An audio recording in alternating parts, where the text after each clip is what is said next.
ஓம் சாய்ராம். நம்ம சேனல் சொந்தங்கள் அனைவருக்கும் அன்பான வணக்கங்கள். இன்னைக்கு நாம சாய்சத் சரிதம்ல 30வது அத்தியாயம் பார்க்க போறோம். பார்க்கலாமா? பெரிய தொழிலதிபர். அவருக்கு ஏகப்பட்ட சொத்துக்கள், ஏகப்பட்ட நிறுவனங்கள்.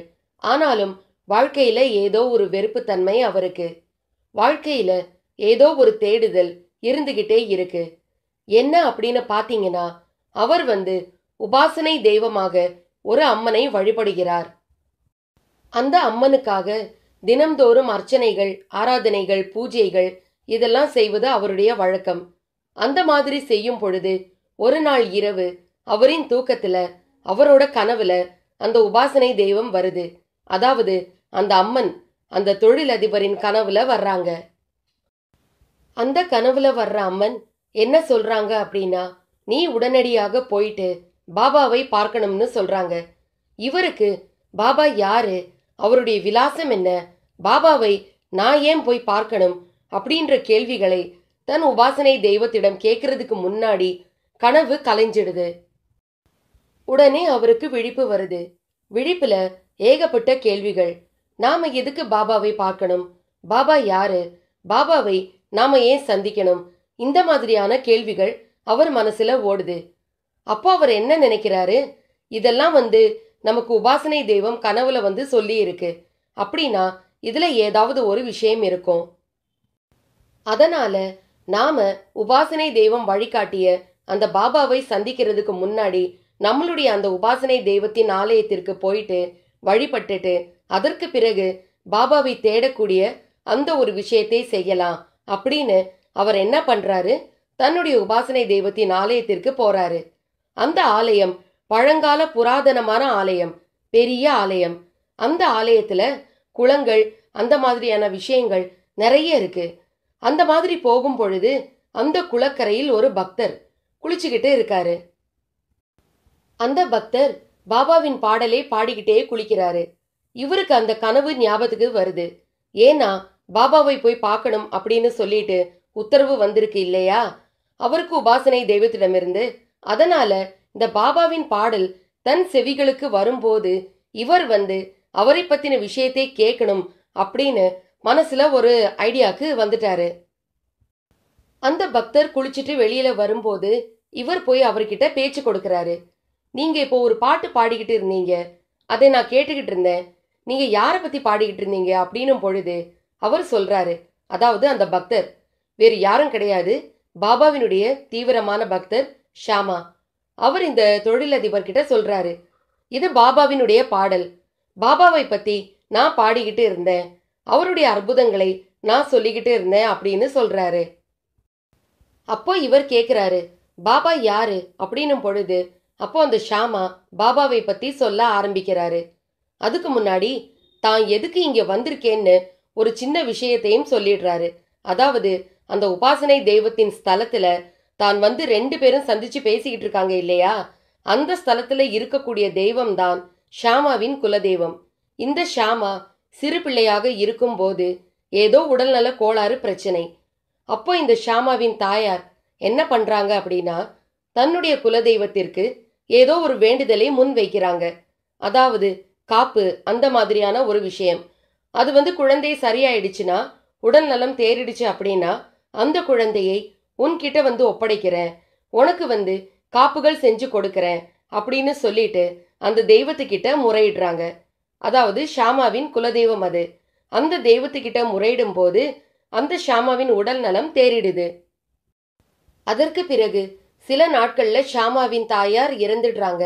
அவங்க இறக்கிறதுக்கு கொஞ்ச நாள் முன்னாடி ஷாமாவை கூப்பிட்டு சொல்றாங்க, ஷாமா, நான் உனக்கு உடம்பு சரியில்லாம இருந்த போது இந்த மாதிரியான ஒரு வேண்டுதலை நம்ம குலதெய்வத்துக்கிட்ட நான் வச்சிருக்கேன், அதனால இந்த வேண்டுதலை நீ எப்படியாவது நிறைவேற்றணும் அப்படின்னு சொல்லிட்டு அந்த அம்மா தவறிடுறாங்க. அதற்கு பிறகு ஷாமா அந்த வேண்டுதலை எத்தனையோ முறை செய்யணும் அப்படின்னு நினைச்சும் அவரால செய்ய முடியாம போயிடுது. அப்போ அவர் முயற்சி பண்றாரு, ஆனா அவரால முடியல.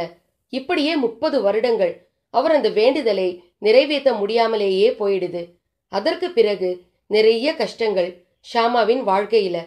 பாபாவின் அருகிலேயே தான் இருக்காரு, ஆனாலும் ஏகப்பட்ட கஷ்டங்கள். ஒரு முறை பாபா கூட இருக்கும் போதே இந்த பாபாவின் ஆலயத்திற்கு வரக்கூடிய ஒரு ஜோதிடர் அவர் என்ன சொல்றார் அப்படின்னு கேட்டீங்கன்னா, இந்த ஷாமா கிட்ட நீ இவ்வளவு துன்பப்படுறியே, உன்னுடைய ஜாதகத்தை பார்த்தாய் என்ன அப்படின்னும் பொழுது இவர் அவருடைய ஜாதகத்தை அந்த ஜோதிடர் கிட்ட தர்றாரு. அந்த ஜோதிடரும் அதை பார்க்கிறார். பார்க்கும் பொழுது உனக்கு குலதெய்வத்தின் அருள் கிடைக்கல அப்படின்னு, அந்த காலத்திலேயே அந்த குலதெய்வத்தின் அருள் கிடைக்கல அப்படின்னு கணிக்கிறாங்க. அப்போ ஷாமா கிட்ட அந்த ஜோதிடர் சொல்றாரு, ஏதாவது குலதெய்வத்துக்கு பாக்கி வச்சிருக்கீங்க அல்லது வேண்டுதல் ஏதாவது வச்சிருக்கீங்கன்னா அதை நிறைவேற்றிடுங்க.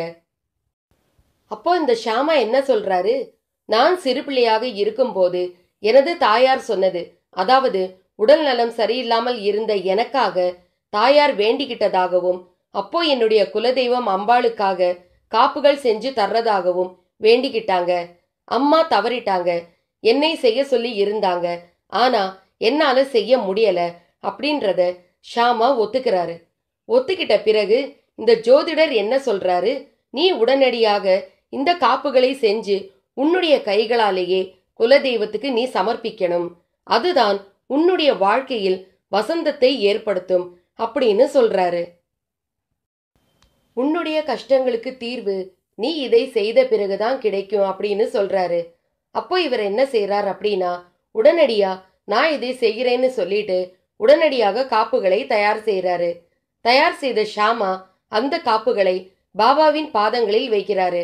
பாபா கிட்ட வச்சிட்ட பிறகு பாபா கிட்ட சொல்றாரு, பாபா நீங்க ஆசீர்வாதம் பண்ணுங்க அப்படின்னும் பொழுது பாபா சொல்றார், இது எனக்குரியது கிடையாது, இது உன்னுடைய குலதெய்வத்திற்கு உன்னால் சமர்ப்பிக்கப்பட வேண்டியது, அதனால் இதை உன்னுடைய கைகளாலேயே உன்னுடைய குலதெய்வத்திற்கு சமர்ப்பிக்கணும், இதை உடனடியாக செய்யணும் அப்படின்னும் பொழுது ஷாமா சொல்றாரு, நான் ஒரு 4-5 நாட்கள் கழித்து போறேனே.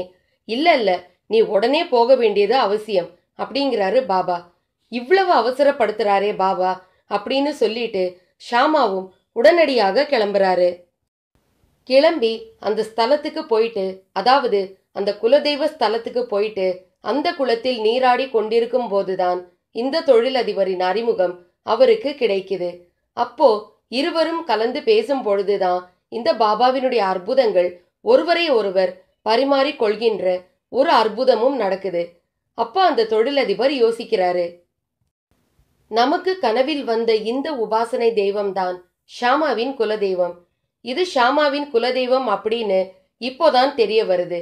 ஆனா நாம 2 பேருமே, அதாவது ஷாமாவும் இந்த தொழிலதிபரும் 2 பேருமே சந்திக்க வேண்டும், 2 பேருமே பாபாவை சந்திக்க வேண்டும் அப்படின்றது பாபா முன்னாடியே தீர்மானிச்சுட்டு இருந்தாரு.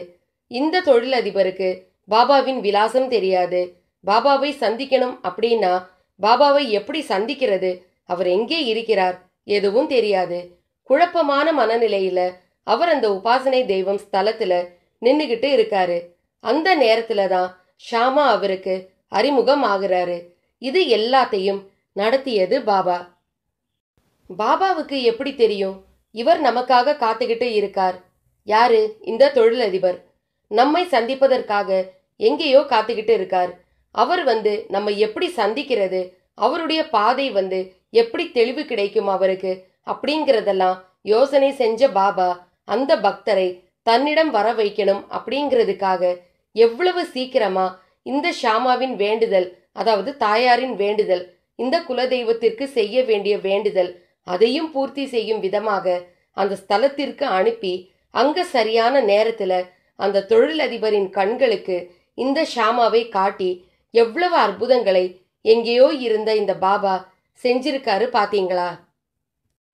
அதற்கு பிறகு அந்த காப்புகளை அந்த தொழிலதிபரின் உதவியோட அந்த ஷாமாவின் குலதெய்வத்துக்கு அம்மனுக்கு சாத்திய பிறகு அந்த தொழிலதிபர் ஷாமா இருவருமே கிளம்பி பாபாவை சந்திக்க வந்ததாகவும், இந்த தொழிலதிபருக்கு இனம் புரியாத ஏதோ ஒரு அச்சம், இனம் புரியாத ஏதோ ஒரு நிம்மதி இல்லாத தன்மை, இதையெல்லாம் பாபா போக்கியதாகவும், அதற்கு பிறகு எங்கேயோ இருந்து பாபா தன்னை அருகில் அழைத்து கொண்ட அந்த பாசம், அந்த தாய் அன்பு, அந்த தாய் உள்ளம், இதையெல்லாம் உணர்ந்த அந்த தொழிலதிபர் பிறகு பாபாவை பிரிஞ்சு மறுபடியும் அவருடைய வீட்டுக்கு வர்றதுக்கு பிடிக்காத சூழ்நிலையில பாபாவின் கூடவே தங்கிட்டதாக சாய்சத் சரிதம் 30வது அத்தியாயம் சொல்லுது.